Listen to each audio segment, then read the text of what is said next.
چرا ویدیوهایت بازدید نمیگیرن؟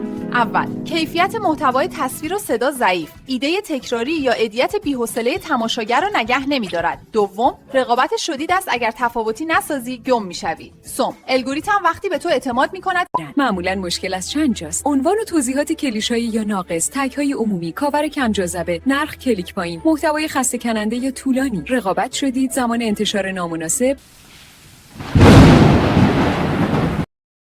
چرا بعضی ویدیوها هیچ بازدیدی نمیگیرن؟ مشکل از الگوریتمه، از عنوان و تامبنیل، یا اینکه بیننده ها تا آخر نمیمونن؟ الان دقیقا میگم قضیه چیه. من اینجا نرخ کلیک رو بالا بردم فقط با تغییر یه تامبنیل ساده.